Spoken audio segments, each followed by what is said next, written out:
What is information security? Information security is the process of maintaining confidentiality, ensuring integrity, and assuring availability of the information. Information security is a constantly evolving process. Employees can play a key role in this process.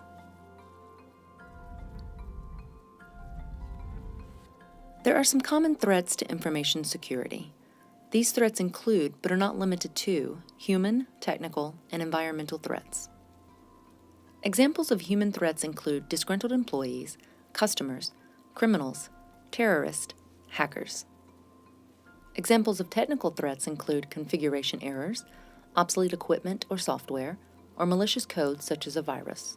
Examples of environmental threats include floods, power outages, fire, severe weather, or a pandemic.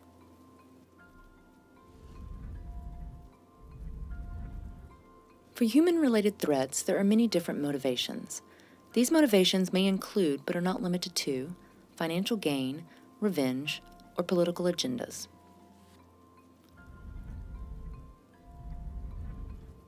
An organization implements controls in an attempt to minimize the possibility of a negative impact from the threat. Controls can be categorized as physical, technical, or administrative. Physical controls are items related to the physical environment, such as doors, locks, fire suppression, etc. Technical controls are items such as antivirus software, firewalls, etc. Administrative controls are items such as formal and informal policies and procedures, including codes of conduct, acceptable use policies, and non-disclosure agreements.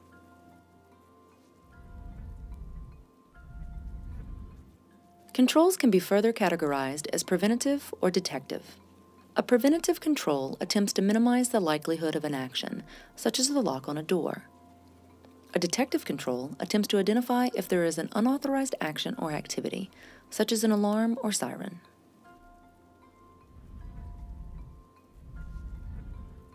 Employees play a key role in information security. Knowing the importance of information security and the reason for controls can strengthen the company's overall information security.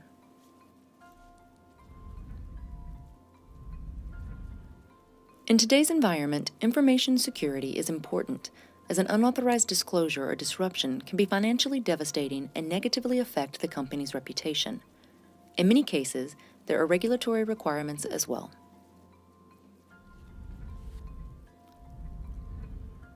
Do understand the importance of information security and your role in security. The actions of employees can improve or weaken security. Do not attempt to bypass or circumvent your company's security systems, including policies, procedures, software, etc. If there is an issue with a process, bring it up to your supervisor. There may be a major reason for the control. If you see an area where security could be improved, let your supervisor know. The following items are key controls or actions that employees should follow.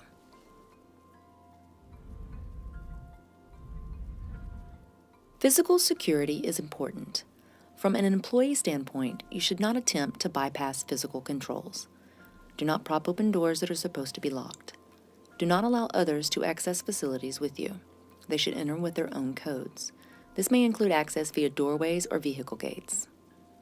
Items that contain non-public data should be locked when not in use. When the information is no longer needed, the information should be properly destroyed, such as by shredding. Items pending destruction should be appropriately secured as well.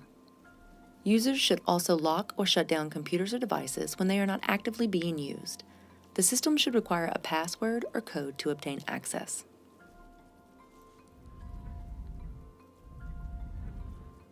As a lot of information is maintained on computers, a key control is authentication. Authentication may be provided by a username and password, but may include additional layers of security such as text, codes, or multi-factor authentication. Oftentimes, user activity is tied to an account. You should not share your account with others. If you do, any activity that occurs with that account may be attributed to you. You don't want unauthorized activity leading back to your account. Do not disclose your passwords or store them in unencrypted files.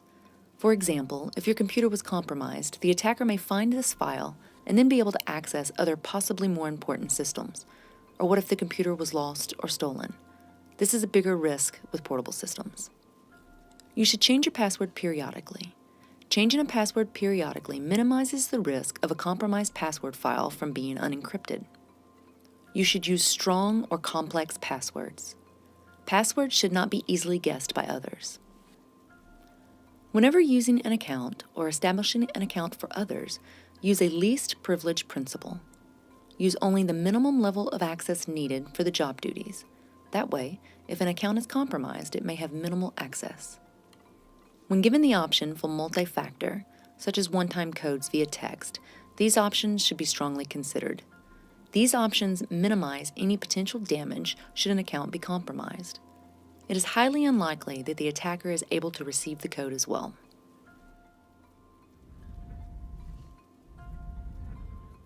Some additional options for authentication include single sign-on. If such options are available, these should be used rather than direct logins. One benefit is that an end user is not likely to log into the wrong system, such as a mistyped website.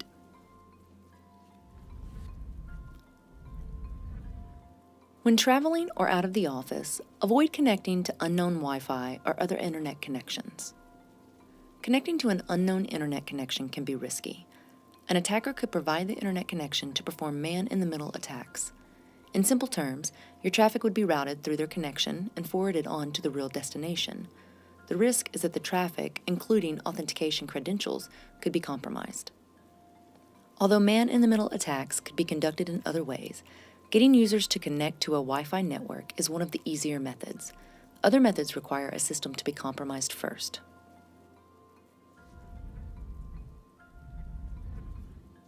When connecting to a website over the internet, you cannot control the path that traffic takes to its destination. As a result, you don't know who may be reviewing or monitoring the traffic. Internet traffic is much like a postcard in the mail. If you can access the postcard, you can see what is written on the card. To provide a secure connection between the user and the destination website, many sites provide an SSL TLS, Secure Sockets Layer, Transports Layer Security, connection. This type of connection can usually be identified by a padlock in the Internet browser bar, although some browsers show this differently. Although the connection is encrypted, it does not necessarily mean that you are connecting to a legitimate site. An attacker may have set up a site that is using SSL to try and trick you. As such, you need to be cautious if the site is unknown.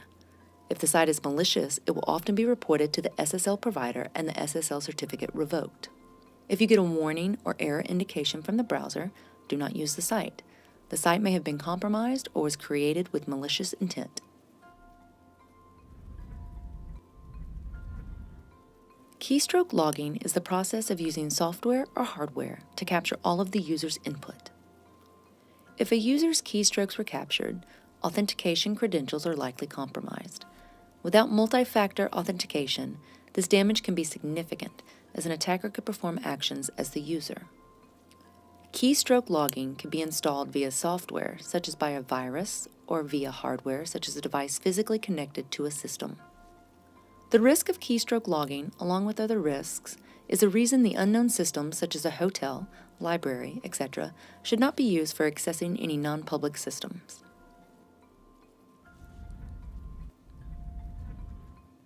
If you access systems remotely, you should only use approved methods or devices. Although you don't need to understand the technical aspects, the remote access should use an encrypted tunnel with appropriate authentication.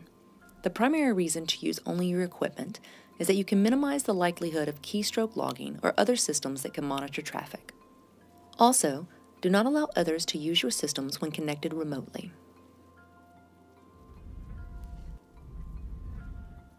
Social engineering is the process of getting an individual to perform an action. This process is sometimes called attacking the human. The human is often the weakest link in the security chain. Why try to guess or crack a password when you can just trick someone into disclosing a password? This threat vector is very common and difficult to defend.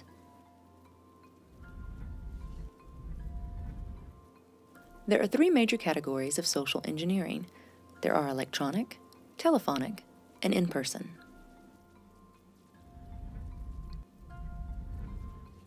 Electronic social engineering tactics include phishing and smishing.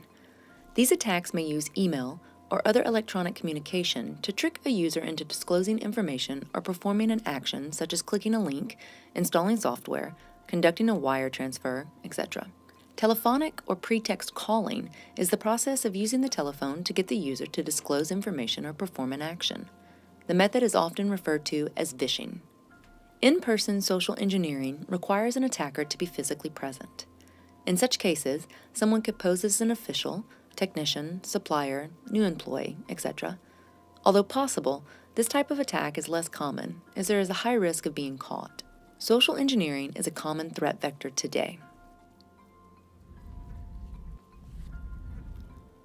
With any type of social engineering methods, there are some common items that should draw suspicion: urgency, severe ramifications, name dropping.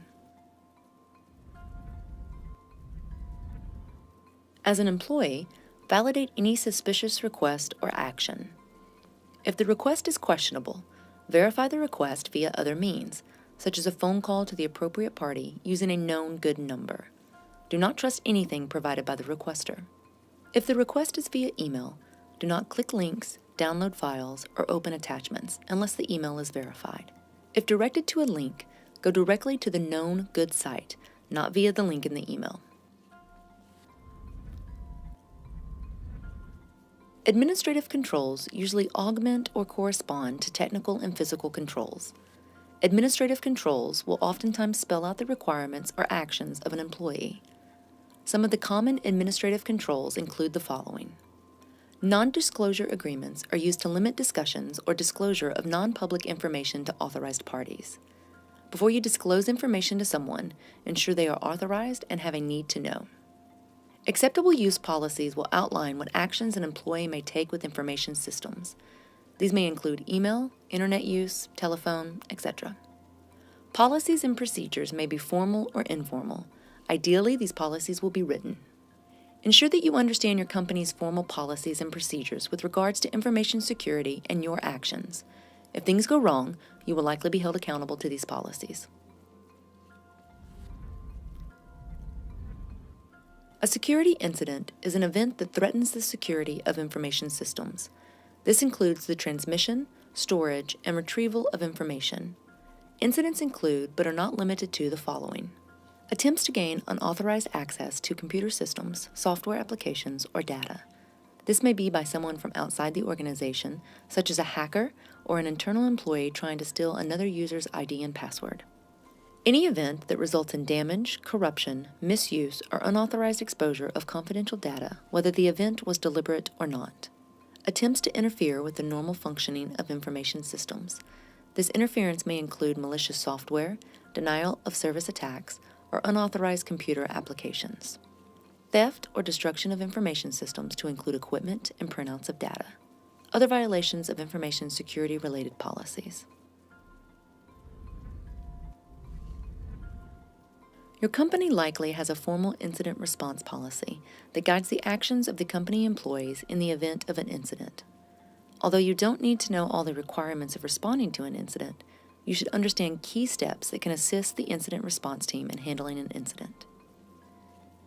If you suspect an incident with your computer or device, attempt to isolate that system. Remove it from the network, such as disconnecting the network cable. If connected wirelessly, turn off the Wi-Fi or wireless connectivity. Report this issue to the appropriate channel. If you are not sure where to report to your immediate supervisor.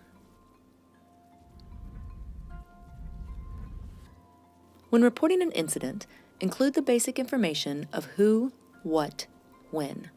Additional information may be beneficial as well.